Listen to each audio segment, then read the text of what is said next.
Hey guys, how's it going? TJ here with Dead History, and welcome back. Welcome to part 2 of our next Vice Presidential Series installment, as we're taking a look at the 15th Vice President of the United States, Hannibal Hamlin. I hope you enjoyed yesterday's part 1. Obviously, we always take a look at the early life, the political life, kind of the early political life of our subject in part 1. That's what we did with Hamlin, of course, leading us all the way up to what part 2 will be about, his vice presidency, his legacy, and then, of course, his death and gravesite and all that sort of thing, because that's what we do here at Dead History, of course. So, I am flying solo, of course, for part 2 here, the audio portion, just like I was in part 1 for the audio. So I'm going to jump right in, and we're going to just dive right into this. So here we go. Hamlin Cone is the title of this little section. During the campaign, both Lincoln and Hamlin considered it prudent to make no speeches. However, Hamlin assured Lincoln, "While I have been silent, I have never been so busy through the press and by personal effort endeavoring to strengthen the weak points all along the line." After Maine Republicans swept the September elections, Hannibal Hamlin traveled to Boston in October to march in a torchlight parade accompanied by Maine lumberjacks, Penobscot Indians, and party stalwarts. One of the favorite signs combined the ticket into a single name, Hamlin Cone. On a less friendly note, Southerners denounced Lincoln and Hamlin as a radical abolitionists. Going even further, Robert Barnwell Rhett, editor of the Charleston, South Carolina Mercury, wrote that Hamlin is what we call a mulatto. He has black blood in him. An amused New Yorker, George Templeton Strong, observed that Hamlin seemed a vigorous specimen of the pure Yankee type. His complexion is so swarthy that I cannot wonder at the demented South for believing him a mulatto. Once the election had been won, Lincoln summoned Hamlin to meet him in Chicago on November 22nd. After some casual initial conversation, Hamlin noted that Lincoln had started to grow a beard, and both men reminisced about hearing each other's speeches during their term together in the House of Representatives. They got down to work. Lincoln wanted to discuss the composition of his cabinet and knew that Hamlin, as a senator, had worked with and taken the measure of many of the men he was considering for appointment. Lincoln was especially concerned about attracting his former rival, William Seward, into the cabinet as Secretary of State. When the Senate convened in December, Senator Hamlin carried notes from Lincoln to Seward and pressed his colleague to accept the offer, which he did. Hamlin also successfully promoted Gideon Welles of Connecticut as a New England candidate for the cabinet as Secretary of the Navy. These early dealings hinted that Hamlin might play a more active role in the administration than had previous vice presidents. It soon turned out, however, that Hamlin's usefulness to Lincoln was tied mostly to his role as a senior senator and subsided almost as soon as he vacated his Senate seat for the vice presidency. The Lincoln-Hamlin victory triggered the secession of the southern states. When asked by a friend from Maine what the future would hold, the new vice president replied, "There's going to be a war, and a terrible one, just as surely as the sun will rise tomorrow." Congress was out of session and Hamlin was in Maine when word came that Confederates had fired on Fort Sumter. The vice president devoted himself to raising a Maine regiment to fight for the Union. On his way back to Washington, Hamlin stopped in New York City, where he complied with President Lincoln's request to keep him advised daily on what troops were leaving New York to protect the capital. So there you go, just a little bit about Lincoln and Hamlin. Obviously, when they got elected, it was the election of 1860. Excuse me. The election of 1860 was Abraham Lincoln. Obviously, his running mate was Hannibal Hamlin. They went up against John C. Breckinridge, was one of the nominees. Also, John Bell and Stephen A. Douglas. It was kind of a four-person race. Lincoln won, of course, but you had like John Breckinridge was the Southern Democrat. John Bell was the Constitutional Union Party candidate, and Stephen A. Douglas was just the Democratic Party candidate. So a lot of different people running in this race. Of course, Lincoln did win. I'm sure you're seeing kind of on your screen some maps and that sort of thing of what I do as far as the elections go and that sort of thing. So, okay, now we're going to jump in a little further here to a contingent somebody. So here we go. When the Senate convened on the 4th of July in 1861 to take the legislative actions necessary for raising and funding an army for the Union, Vice President Hamlin discovered that he had far less power and patronage as vice president than he had had as senator. The loss of patronage particularly galled Hamlin, who was noted for his fidelity to political friends. He also felt unhappy over being relegated to serving as an inactive observer of events. Hamlin considered himself the most unimportant man in Washington, ignored equally by the administration and the senators. He called his job a fifth wheel on a coach and identified the vice president as a contingent somebody. When Jessie Benton Fremont asked Hamlin to intervene in favor of a new military command for her husband, the vice president replied, "What can I do?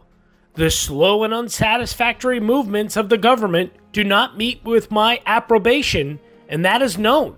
And of course I am not consulted at all, nor do I think there is much disposition in any quarter to regard any counsel I may give, much if at all." Reflecting later on his office, Hannibal Hamlin told an interviewer, "There is a popular impression that the vice president is in reality the second officer of the government, not only in rank, but in power and influence. This is a mistake. In the early days of the Republic, he was in some sort an heir apparent to the presidency, but that has changed. He presides over the Senate. He has a casting vote in case of a tie, and he appoints his own private secretary. But this gives him no power to wield and no influence to exert. Every member who has a constituency, and every senator who represents a state counts for more in his own locality, and with the executive who must needs, in wielding the functions of his office, gather around him and retain by his favors those who can vote in Congress and operate directly upon public sentiment in their houses." Hannibal Hamlin explained that he soon saw that his office was a nullity in Washington. He tried not to intrude upon the president, but always gave Abraham Lincoln his views, and when asked, his advice. Moreover, Hannibal Hamlin found presiding over the Senate so boring that he was frequently absent. In contrast to his service as a senator, when he rarely missed a day of a session, as vice president, he would leave for Maine well before the end of a session, turning his duties over to the president pro tempore. Hamlin's inattentiveness to Senate proceedings became an embarrassment when the Delaware Democrat Willard Salisbury launched into a savage attack on President Lincoln as a weak and imbecile man. Republican senators objected that the remarks were not in order, but Vice President Hamlin had to admit that the chair was not listening to what the senator from Delaware was saying. It did not hear the words. To this, Salisbury replied, "That is the fault of the chair and not of the senator who was addressing the chair." Hamlin finally ordered Salisbury to be seated for questioning the motives of the senators who had raised the objection. And when Salisbury refused to comply, the vice president ordered the sergeant-at-arms to place the senator in custody. After a brief conversation, Salisbury accompanied the assistant sergeant-at-arms out of the chamber. Hamlin attributed Salisbury's belligerence to his drinking. He was very drunk, beastly so on the night of the transaction. The vice president wrote, "It was a most disgraceful scene. As a temperance man, Hamlin determined to banish liquor from the Senate chamber and committee rooms. The combination of his rule outlawing the sale of liquor in the Senate restaurant and the departure of the hard-drinking Southern senators after secession sobered the institution." One visitor to the Capitol noted, "A few senators were seen walking with unsteady gait from the cloakroom to their desks. But thanks to the firmness of Hannibal Hamlin, the Senate became a pleasant place to the sober people who had to live there."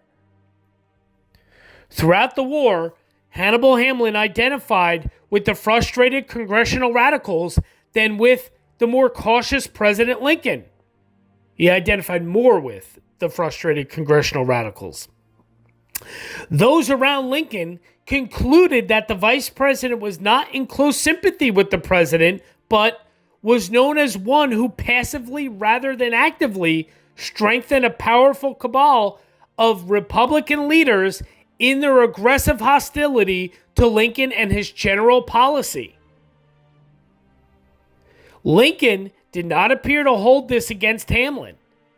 As one newspaper correspondent of the era observed, Lincoln measured the men about him at their value. He knew their worth, their fidelity, and in no sense distrusted them. He did not require absolute loyalty in order to use a person. Hamlin, for instance, was among those who pressed Lincoln hard to issue an Emancipation Proclamation. Fearing at first that such a measure would divide the North, Lincoln resisted until he believed he could use the issue as a military advantage to give a nobler purpose to the war. When Lincoln first drafted a proclamation, he invited Hamlin to dinner and let him be the first to see the document, asking for his suggestions. Hamlin later described Lincoln as much moved at the step he was taking. So there you go, a little bit about Hamlin and his time as president of the Senate and vice presidency. Dumped from the ticket. Despite Hannibal Hamlin's grumbling about the powerlessness of the vice presidency, he was willing to stand for re-election in 1864. Hamlin assumed that Lincoln supported his nomination, but the president, an entirely pragmatic politician, doubted that Hamlin would add much strength to the ticket in what was sure to be a difficult re-election campaign with the survival of the nation at stake. Maine would vote Republican whether or not Hamlin was on the ticket, and he carried little weight in any other state. Lincoln sent emissaries to sound out several prominent war Democrats, among them Tennessee's war governor, Andrew Johnson. As the thinking went, to nominate a Southerner like Johnson would be a way to nationalize the Republican Party. At the convention, to the surprise of Hamlin's supporters, the Tennessee governor outpolled the vice president on the first ballot and went on to win the nomination on the second. To be vice president is clearly not to be anything more than a reflected greatness. Secretary of the Senate John W. Forney wrote to console Hamlin. "You know how it is with the Prince of Wales or the heir apparent. He is waiting for somebody to die, and that is all of it. Hamlin maintained a dignified silence, but was vexed by his defeat.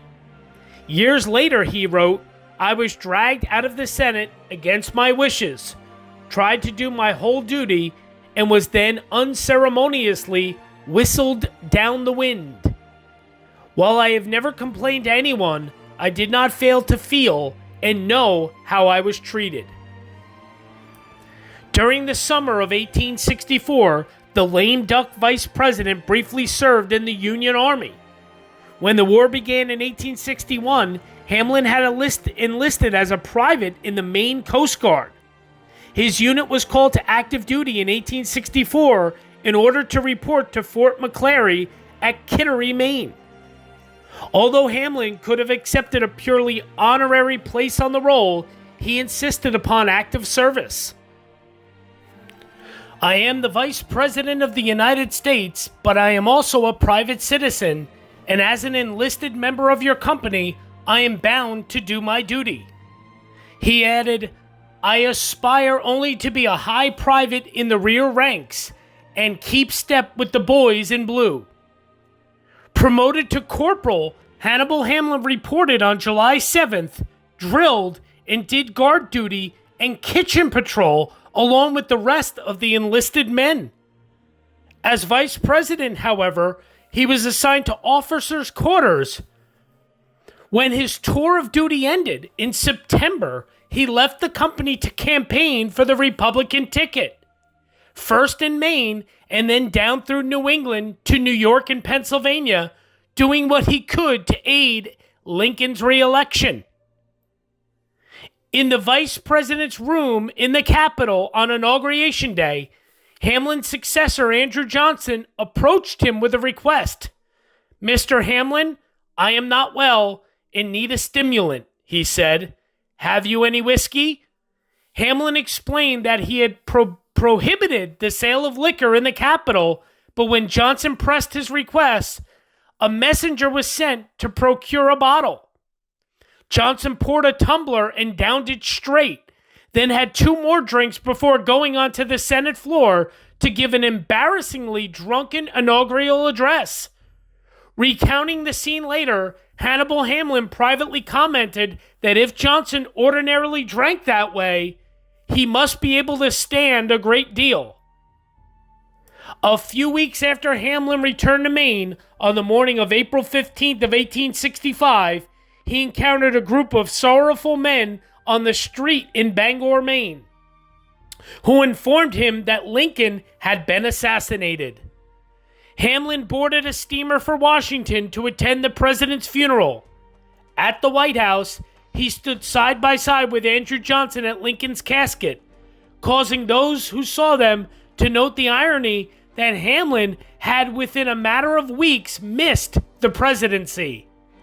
None could have realized how differently the nation's history might have developed if Lincoln had been succeeded by Hamlin, who favored a radical reconstruction of the South, rather than by Johnson, who opposed it. There you go. Hannibal Hamlin almost became president of the United States. Always fascinating to me. Literally missed it by a matter of weeks. I mean, literal weeks. Unreal. A post-vice presidential political career. After Hannibal Hamlin's defeat for renomination as vice president, Lincoln had considered appointing him Secretary of the Treasury, but concluded that Hamlin has the Senate on the brain and nothing more or less will cure him. However, Hamlin was outmaneuvered for the Senate seat by his main Republican rival, William Pitt Fessenden. Massachusetts Senator Charles Sumner instead recommended that Hamlin be appointed Collector of the Port of Boston, and President Johnson made the nomination. In time, Hamlin became dismayed over Johnson's policies on Reconstruction and his abandonment of the rights of the freedmen. As other Republican office holders resigned in protest, many looked to Hamlin to join them, but he held on to his collectorship. Finally, the governor of Maine wrote to Hamlin that his resignation would strike a lofty note and set a high example of sacrifice for principles.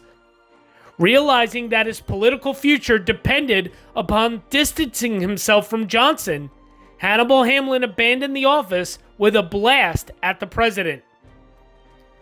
In 1868, against his wishes, Hamlin's name was put forward as a vice presidential candidate on the ticket headed by U.S. Grant.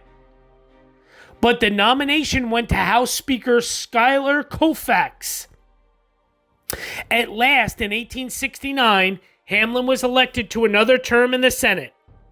He returned as a respected elder statesman, and he served 2 terms. One journalist who met Senator Hamlin in 1871 described him as attired in an antique blue swallow-tailed coat with big brass buttons, the type worn by antebellum statesmen. Hamlin mistook the journalist for a resident of Maine, and with the amiable humbug habit of many years, wrung my hand warmly and affectionately inquired for the folks at the farm. The journalist took no offense, recognizing that this trick of pretending remembrance is a venial sin with politicians and head waiters, great and small. Still, the incident gave an indication of how Hamlin had survived in politics for so long. In 1877, Hannibal Hamlin fainted in the Senate Republican cloakroom, the first signs of his heart disease. He chose not to stand for re-election in 1880. The election that year of James Garfield as president made Maine's James G. Blaine Secretary of State. Garfield and Blaine appointed Hamlin Minister to Spain, a post that carried few duties and allowed him to make an extended tour of the European continent.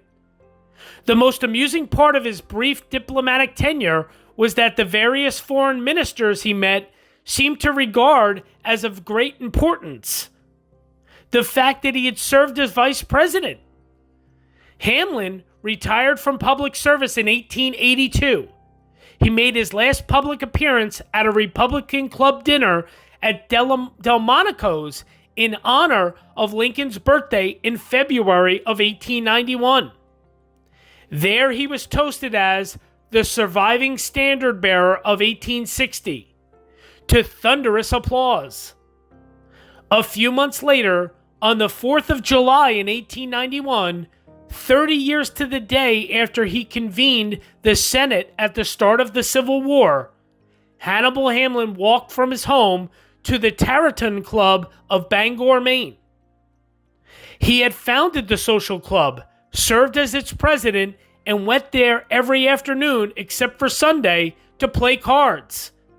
While seated at the card table, Hamlin collapsed and fell unconscious, dying that night at the age of 81.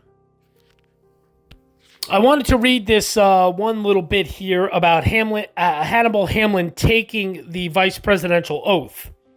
On March 4th of 1861, it was a sad day for Hannibal Hamlin. On that day, he gave up the Senate seat he had held for 12 years to become Vice President of the United States. At high noon, Hamlin called the Senate to order and swore in newly elected senators. Shortly after 1 p.m., he welcomed into the chamber outgoing President James Buchanan and President-elect Abraham Lincoln. Then the entire assemblage rose and proceeded to the Capitol's east front for Lincoln's inaugural. Hannibal Hamlin owed his classical name to the influence of his grandfather, who loved the great military figures of ancient history.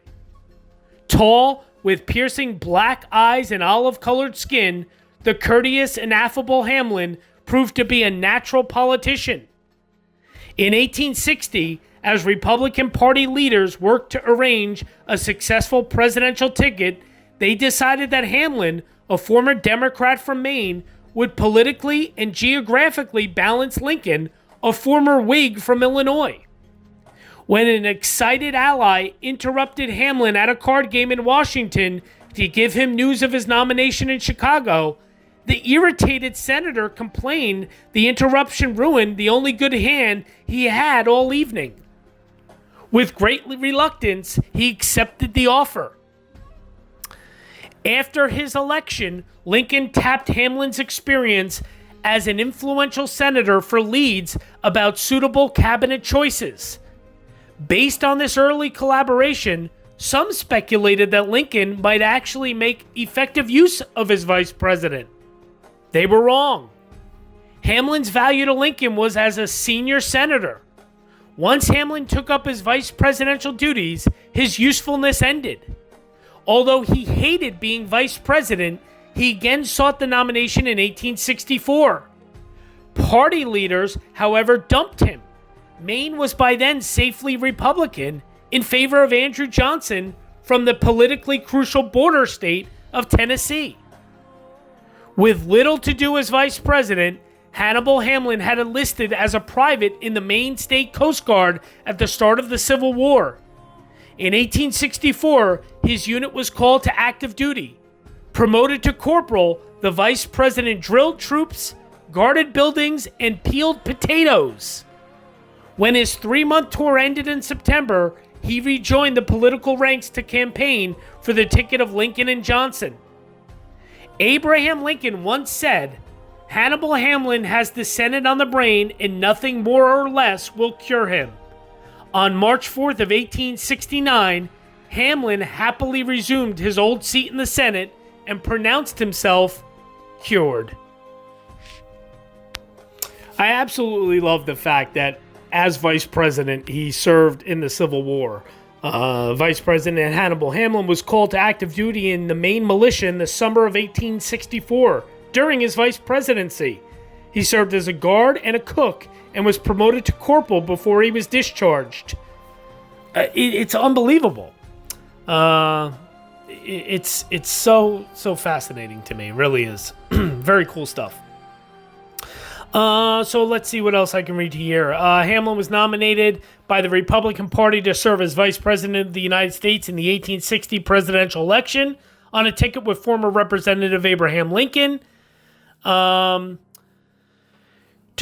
me see. As a former Democrat, Hamlin could persuade other anti-slavery Democrats that joining the Republican Party was the only way to ensure slavery's demise. Hamlin and Lincoln were not close personally, but had a good working relationship. At the time, the vice president was part of the legislative branch in his role as president of the Senate and did not attend cabinet meetings. Hamlin did not regularly visit the White House. Mary Todd Lincoln and Hamlin disliked each other. For his part, Hamlin complained, "I am only a fifth wheel of a coach and can do little for my friends." He had little influence in the Lincoln administration, although he did urge both the Emancipation Proclamation and the arming of black Americans. He strongly supported Joseph Hooker's appointment as a commander of the Army of the Potomac, which ended in failure at the Battle of Chancellorsville. Let's see. Beginning in 1860, Hamlin was a member of Company A of the Maine State Guard, a militia unit. When the company was called up in the summer of 1864, Hamlin was told that because of his position as vice president, he did not have to take part in the muster. He opted to serve, arguing that he could set an example by doing the duty expected of any citizen, and the only concession made because of his office was that he was quartered with the officers. He reported to Fort McClary in July, initially taking part in routine assignments, including guard duty, and later taking over as a company cook. He was promoted to corporal during his service and mustered out with the rest of his unit in mid-September. In June of 1864, the Republicans and War Democrats joined to form the National Union Party. Although Lincoln was renominated, War Democrat Andrew Johnson of Tennessee was named to replace Hamlin as Lincoln's running mate. After leaving the vice presidency, Hamlin served briefly as collector of the Port of Boston. Appointed to the post by Johnson, he resigned in protest over Johnson's Reconstruction policy and accompanying efforts to build a political following loyal to him after he had been ousted by the Republicans. Republicans had supported Johnson as part of the National Union ticket during the war, but opposed him after he became president, and his position on Reconstruction deviated from theirs. Although Hamlin narrowly missed becoming president, his vice presidency ushered in a half-century of sustained national influence for the main Republican Party. Pretty interesting stuff. Let's see. Later life for Hamlin. Not content with private life, Hamlin returned to the U.S. Senate in 1869 to serve 2 more terms before declining to run for re-election in 1880 because of an ailing heart. His last duty as a public servant came in 1881 when Secretary of State James G. Blaine convinced President James A. Garfield to name Hamlin as United States Ambassador to Spain. Hamlin received the appointment on June 30th of 1881 and held the post until October 17th of 1882. Upon returning from Spain, Hamlin retired from public life to his home in Bangor, Maine, which he had purchased in 1851. The Hannibal Hamlin House, as it is known today, is in central Bangor at 15 Fifth Street. Incorporating Victorian, Italianate, and mansard-style architecture, the mansion was posted to the National Register of Historic Places in 1979. Hamlin was elected as a third-class companion of the Military Order of the Loyal Legion of the United States. Third class was the Mollis Division, created to recognize civilians who had contributed outstanding service to the Union during the war. On July 4th of 1891, Hannibal Hamlin collapsed and fell unconscious while playing cards at the Tarratine Club he founded in downtown Bangor, Maine. He was then placed on one of the club's couches. He died a few hours later of natural causes at the age of 81. The couch is actually preserved at the Bangor Public Library. Hannibal Hamlin was buried in the Hamlin family plot at Mount Hope Cemetery in Bangor, Maine. He outlived 6 of his successors in the vice presidency: Andrew Johnson, Schuyler Colfax, Henry Wilson, William A. Wheeler, Chester A. Arthur, and Thomas A. Hendricks. He died exactly 65 years after the death of the first 2 U.S. vice presidents, John Adams and Thomas Jefferson. Interesting stuff. Hannibal Hamlin had 4 sons who grew to adulthood: Charles Hamlin, Cyrus Hamlin, Hannibal Emery, and Frank Hamlin. Charles and Cyrus served in the Union forces during the Civil War, both becoming generals. Charles by brevet. Cyrus was among the first Union officers to argue for the enlistment of black troops and commanded a brigade of freed men in the siege of Port Hudson. Charles and his sister were present at Ford's Theater the night of Lincoln's assassination. Ironic. Hannibal Emery Hamlin was Maine Attorney General from 1905 to 1908, and Hannibal Hamlin's great-granddaughter, Sally Hamlin, was a child actor who had many spoken word recordings for the Victor Talking Machine Company in the early 20th century. Hannibal's older brother, Elijah Livermore Hamlin, was president of the Mutual Fire Insurance Company of Bangor and the Bangor Institution for Savings. He was twice an unsuccessful candidate for governor of Maine in the late 1840s. Let me see what else here. Hannibal Hamlin's nephew, Elijah's son, Augustus Choate Hamlin, was a physician, artist, mineralogist, author, and historian. Augustus served as surgeon in the 2nd Maine Volunteer Infantry Regiment during the Civil War. Hannibal's first cousin, Cyrus Hamlin, who was a graduate of the Bangor Theological Seminary, became a missionary in Turkey, where he founded Robert College. Pretty interesting. He had a pretty interesting family history, that's for sure. Some honors for Hamlin. Hamlin County, South Dakota is named in his honor, as are Hamlin, Kansas, Hamlin, New York, Hamlin, West Virginia, Hamlin Township, Hamlin Lake in Mason County, Michigan, and Hamlin, a small Maine village that is a U.S.-Canada border crossing with Grand Falls, New Brunswick. There are statues in Hamlet's likeness in the U.S. Capitol and in a public park, Norumbega Mall in Bangor, Maine. There is also a building on the University of Maine campus in Orono named Hannibal Hamlin Hall. It burned down in 1945 in a fire that killed 2 students, but was rebuilt. Hannibal Hamlin Memorial Library is next to his birthplace in Paris, Maine. The Hampton, Maine Historical Society exhibits a restoration of his first law office at its Kinsley House Museum grounds. Hamlin's house in Bangor subsequently housed the presidents of the adjacent Bangor Theological Seminary. It is listed on the National Register of Historic Places, as is Hamlin's birthplace in Paris, Maine. Hamlin Park in Chicago is also named in his honor. In popular culture, Hannibal Hamlin appears briefly in 3 alternate history writings by Harry Turtledove: The Guns of the South, Must and Shall, and How Few Remain. Fallout 3, I believe that's a video game, features a character named Hannibal Hamlin. He is shown to be an admirer of Lincoln and is a former slave who leads an anti-slavery militia of sorts composed of other former slaves. Pretty interesting. Didn't know that. Fallout 3, that is a video game for sure. But yeah, I didn't know that about the Hannibal Hamlin character in Fallout 3. So pretty interesting. So there you go, guys. There's and as I had read, Hannibal Hamlin, of course, is buried in Maine, Bangor, Maine, and it's a cool gravesite. It's nothing overly impressive. You're probably seeing a couple pictures right now from my visit. It's the Mount Hope Cemetery in Bangor, Maine. The Mount Hope Cemetery. It's a Hamlin plot. It's a family plot there.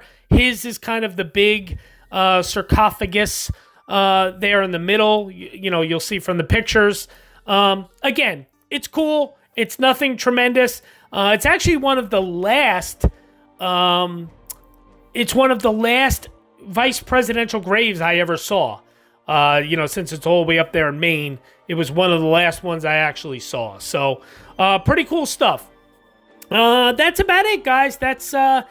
That's it for Hannibal Hamlin, our 15th Vice President of the United States.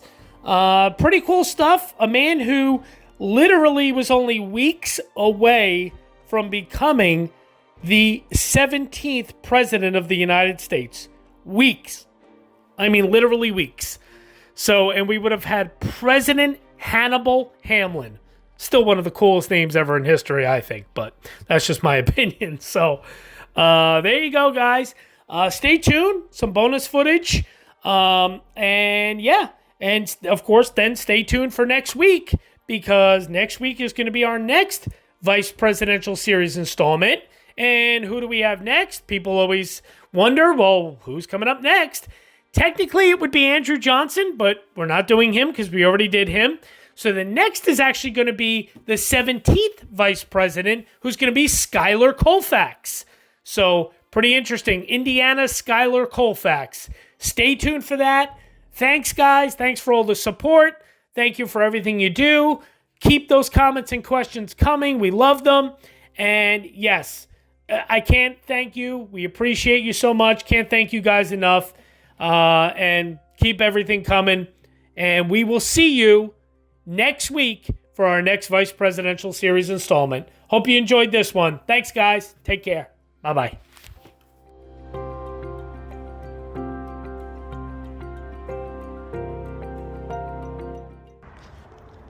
Hey guys, TJ with Dead History. And that right there, that is actually Hannibal Hamlin's house. Let me flip you guys around. So I am in Bangor, Maine. As you can see here, this is one of his houses. This is his house in Bangor. Actually, this was his house. I believe he bought it in either 1861 maybe, or 1862. Here you go. Oh no, that's just when he was vice president. sign out front. I'm pretty sure he bought this home in 1862 during his vice presidency, and he lived here up until he died.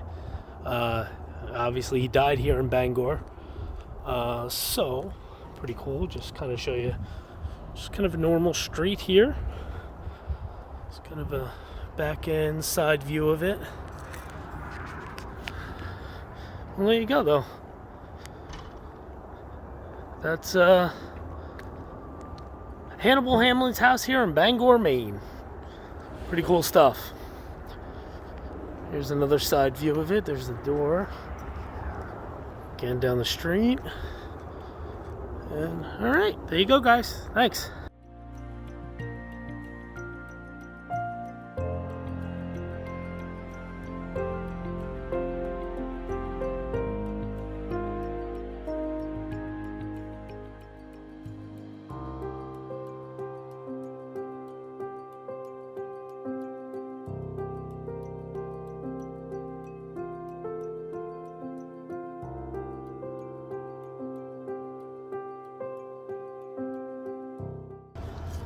Hey guys, how's it going? TJ here with Dead History, and I am in Norumbega Park in Bangor, Maine, in downtown Bangor, Maine. And let me flip you guys around. Nice little pathway with the Christmas lights, and that statue right in front of us, that is our 15th Vice President of the United States, Mr. Hannibal Hamlin. So I'm gonna show you guys the back side of this first, and then we're going to go to the front. So the backside says August 27th of 1809 to July 4th of 1891. Speaker of the Maine House, Member of Congress, United States Senator, Governor of Maine, Vice President Lincoln. Pretty cool stuff there. And then, so there's nothing on the side, but there you go. Hannibal Hamlin, statesman, diplomat, citizen of Bangor. And there he is, here in Norumbega Park in downtown Bangor, Maine. Very cool. Beautiful statue. It's definitely got some old wear to it. There's no doubt about that. There you go. I'll give you guys a good... I love it. He's got the top hat and the cane. The old like overcoat cape looking thing. It's pretty cool looking. So there you go, guys. Hannibal Hamlin statue here in Bangor, Maine at Norumbega Park. You see him right here in downtown Bangor. So pretty cool stuff. There you go. Thanks.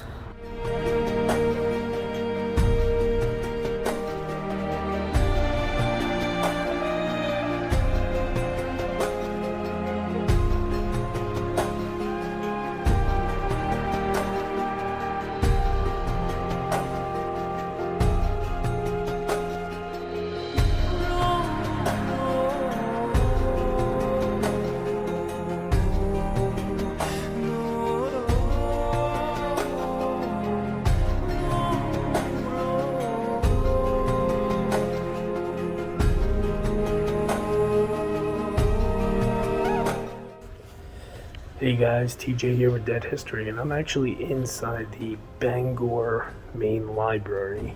I'm trying to keep it down because I'm in a library, of course, and I wanted to start recording now before I show you guys this.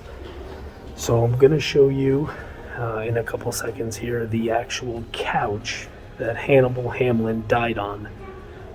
They have it on display here at the Bangor Maine Library. It originally was in the Tarratine Club, the club that Hannibal Hamlin founded and was president of. And that's where he died. The couch was in the Tarratine Club. He was playing cards, you know, experienced chest pain, laid down on the couch, and eventually died on the couch. So, let's go take a look at said couch.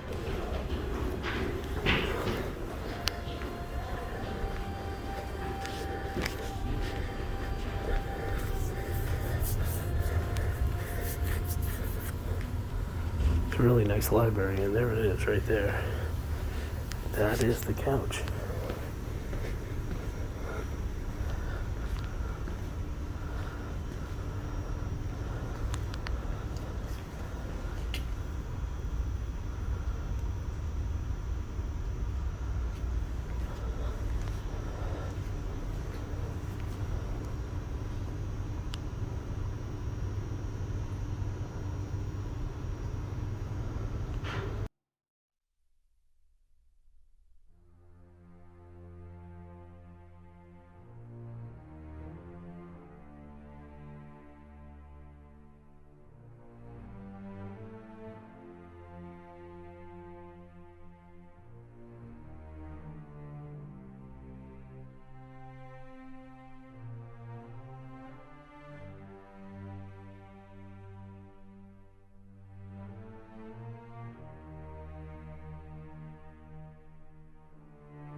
Hey guys, TJ with Dead History, and that behind me, that is the Tarratine Club.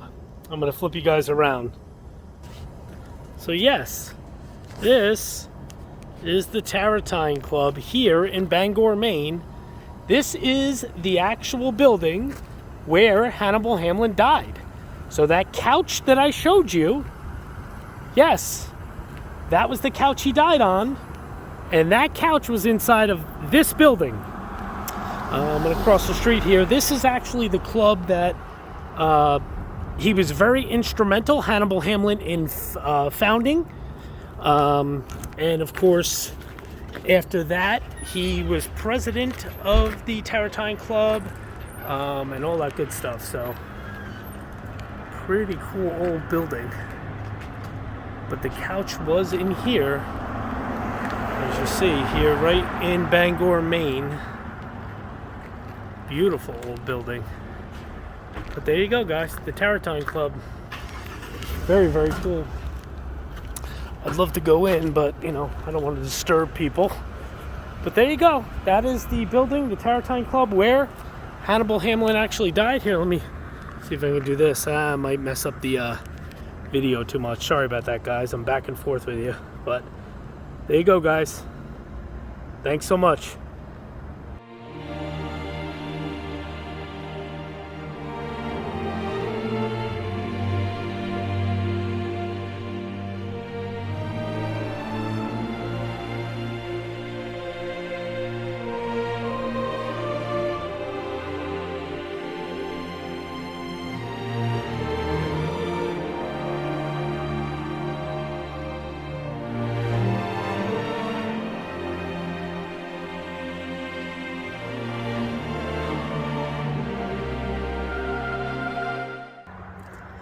Hey guys, TJ here with Dead History. And where am I? Where do you think I am? Take a guess. Yep, I'm at the gravesite of our 15th Vice President, Hannibal Hamlin. So, there you go, guys. Hannibal Hamlin. There's his wife Ellen. I believe that's a son, another son, Sarah, all of them are here. Or is Sarah the first wife? I know his first wife and his second wife are here.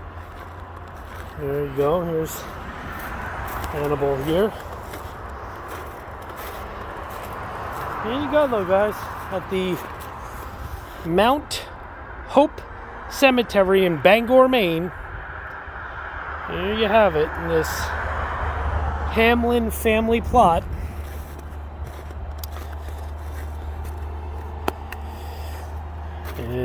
there's the gravesite of Hannibal Hamlin. Pretty cool stuff. So I'll go down and take another little look for you guys. Pretty cool little stairway up here. Little cobblestone type thing here. It's pretty nice. There you go. Gravesite of our 15th Vice President of the United States, Hannibal Hamlin, here in Bangor, Maine. Thanks so much, guys. Hope you enjoyed this bonus footage.